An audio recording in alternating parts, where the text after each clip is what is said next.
Welcome to the Office of the State Controller's Quick Vids training series. These videos are designed to help state agencies record and verify various accounting requirements within RSTARS based on guidance from the Governmental Accounting Standards Board. I'll be walking you through the SBITA modification fact pattern for the example transactions that we'll be posting into RSTARS. For our initial example SBITA, we had a term of 3 years or 36 monthly payments. There was a monthly payment of $35,000 and an interest rate of 6%. We entered this information into the T-Value software. You can see the results in the amortization schedule on the left. It gave us a present value of minimum future SBITA payments of $1,140,485.57, which represented our initial asset value before any amortization is applied. Moving to our example for the SBITA modification, we determined that there was a decrease in the interest rate that the vendor charges.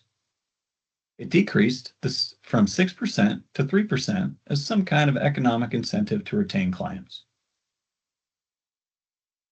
A SBITA remeasurement and modification is required with a change in vendor interest rate, as seen in the box in the bottom left.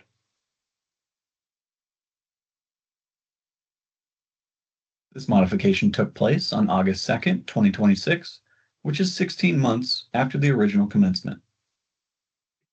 Therefore, when creating the new amortization schedule, we'll need to ensure that the total term encompasses the remaining term, which is 18 more payments. This new amortization schedule is on the right.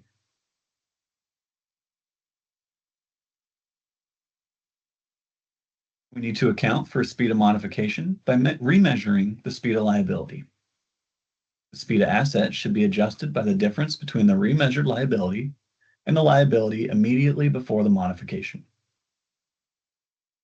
In order to calculate the amounts to record, we need to determine the asset value and the liability amount at the time of remeasurement for both the original SBITA and the new contract. We'll start with the amounts from the original SBITA. The SBITA liability as of the remeasurement date is $590,107.59, as seen by this amortization schedule here. Moving forward, we calculated the new present value of minimum future SBITA payments as $603,863.40 for the remainder of the term at the new rate, as seen in the amortization table on the right. Finally, we'll calculate the amounts for the adjustment based on these calculations. For entry steps 9A to 9D, we'll use the difference between the liability as of the remeasurement date and the remeasured liability, as seen here. The difference here in the adjustment amount is $13,755.81. We noted this amount is not significant and may be deemed unnecessary, but for the purposes of this training, we will continue. The exercise of performing the calculation is important nonetheless, since this calculation is necessary to be able to document and discuss the potential adjustment with your SARS analyst. For this example, there is no entry necessary for step 10, since the carrying value of the SBITA asset is not 0. As a side note, while creating this quick vid, we initially had a change in interest rate from 6 to 10%, as we believe that may be typical for what vendors do to adjust for rising costs. However, this remeasurement would have actually decreased our liability, as seen here, and would have triggered a partial termination rather than a modification. This makes sense based on the split between the principal and interest in each payment. The total interest did, in fact, increase here with the increase in rates, and with an increase in interest, you're paying less in principal each month. We won't go into the amounts specifically for the sake of time, but hopefully the colors here should help you see how each of these balances are being calculated if you're interested. We found this worth mentioning since it may be helpful for agencies when assessing their adjustment and determining whether they have a modification or a termination. In the end, we updated the interest rate to be 3% to complete the modification training. In the next few videos, we will walk you through the journal entries and how to enter them into RStars. I will be making the necessary RStars entries at a contract remeasurement or modification for a SBITA. In our example SBITA, I've already mapped out my entries with the document numbers, T-codes, and accounting elements I will need to use. This information is shown over here at the right of this screen. First, make sure that you're logged into RStars under the correct user class to make the entry. For this entry, I will use user class 27 for the FS financial statement entry that I'm going to make and the JV journal voucher entry I will be making. Once you've logged into RStars, navigate to the 500 screen to enter your batch header. On the 500 screen, first enter your batch agency. I'm agency 107, and then enter a batch date, or you can just leave this blank and let it default to today's date. Enter a batch type. I will use batch type 4, and then enter a batch number. I will use batch number 164. Follow your agency's protocols for batch numbering. You can enter a batch count and a batch amount, or else you can leave these fields blank. They are optional. My batch count is 4.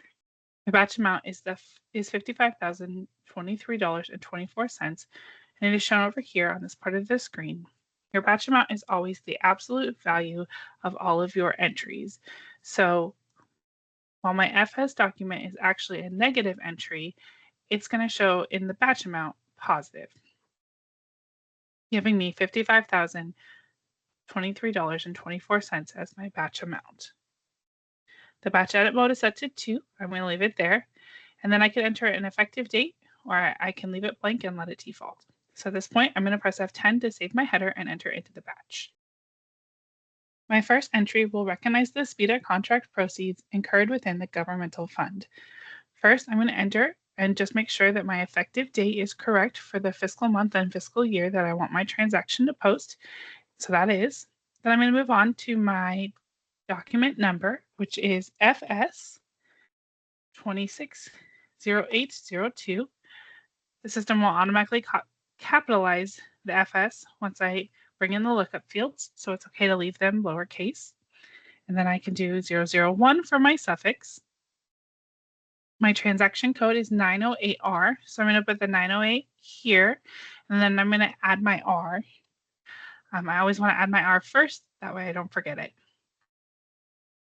I need to enter the PCA, this is 81908, and then I need to enter my agency object, which is 1701, which rolls up to comp object 1701.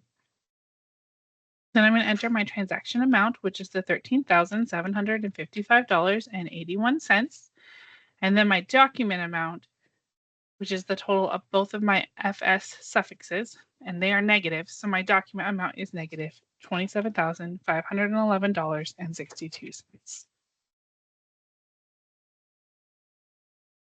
We'll add my description. I'm just going to copy it and paste it. And then at this point, I can press F4 to bring my lookup fields in, and just to confirm there's no errors.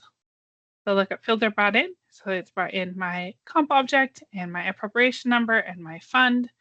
And I can press F10 now to save my transaction. The transaction was successfully written, so I'm going to move on to my second entry, FS 260802. Suffix 002.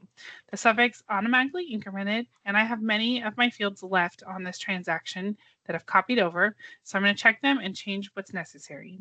So my transaction code for this entry is 909, and then it's 909R, so I'm going to put my R down here. The PCA is going to stay the same, so I will leave that.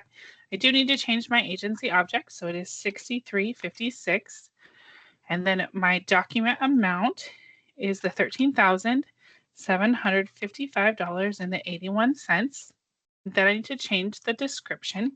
So if you hold the control button down and you press delete, it'll take the whole word out, and so you don't have to press it quite as many times.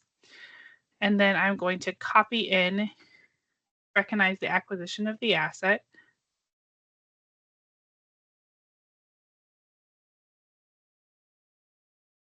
onto my description line. And then I will press F4 to bring in my lookup fields and just confirm there's no errors. My lookup fields are brought in and I don't see any errors. So at this point, I can look down here at the bottom, and instead of pressing F10, I'm actually going to press F11 to not only save it, but to clear the transaction entry screen so I can start with a fresh, brand new slate to enter my JV document. So I'm going to do that this time. My transaction was successfully written. My third entry will establish the SBITA liability in GL 1728 within the government-wide reporting fund. So for this entry, I will need to enter a JV document number. So it is JV 260802, suffix 01. The T code for this entry is 462, and the PCA is 99907. The agency object is 1701, which rolls up to comp object 1701, and then $13,755.81. And then my document amount is $27,511.62. The document amount reflects the total of both suffixes. And then I need to add a description to adjust the SBITA liability.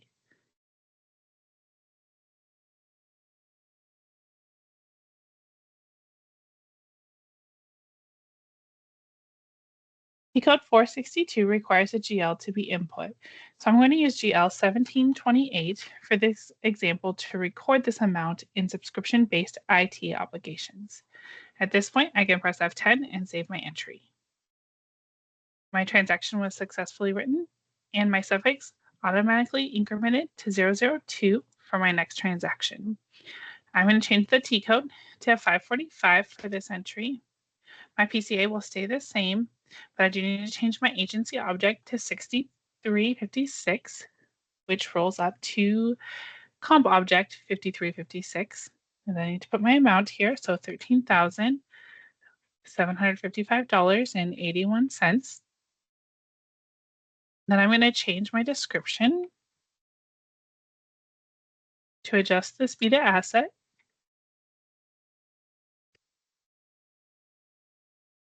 I'm also going to change my GL.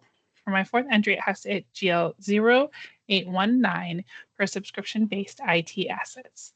And then again, I can press F10 to save. My transaction was successfully written, and this completes my entry. So I can press F7 to go to the 520 screen to see my 4 lines of entry. And then I can press F6 to confirm that my batch is balanced. This batch is balanced, so now it would be ready for review and release, and that concludes my entries for the SBITA contract remeasurement or modification. We have generated the DAFR 6610 and 6620 reports to verify the information was recorded properly. The examples used in these videos were created within the acceptance region. Since OBI does not include the acceptance region, we ordered the DAFR 6610 and 6620 reports. But under normal circumstances, the DAFR 6610 and 6620 reports within the OBI repository will show the same information. These reports are used by your SARS analyst in conjunction with agency disclosures to evaluate if balances and activities are recorded correctly for proper reporting in the ACFR. Therefore, it's important to review either these DAFR reports or OBI queries regularly and during the year-end closing process. Scrolling through the reports briefly, we can verify the information. In the previous portion of our training, we walked you through recording $13,755.81 to modify a SBITA within RSTARS. We see it here on the DAFR 6610 for the government-wide reporting fund and agency object 1701, which rolls up to comptroller object 1701, representing subscription-based IT contracts incurred. We also see the offsets recorded in GAP Fund 1105 for the same amount, agency object 1701 and 6356. These are both appropriate. Turning to the DAFR 6620, we also see the adjustments were made in the government-wide reporting fund and GL account 0819 for SBITA assets and GL account 1728 for non-current SBITA obligations. We can see it's been incorporated properly in this case since we only had one SBITA, and the change between the current year and the prior year is the adjustment amount of $13,755.81.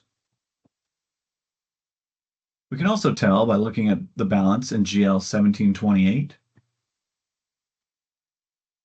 and noting that it agrees to the amortization schedule below. As of 8/2/2026, in the amount of $603,863.40. These are both appropriate. These transactions have been recorded correctly.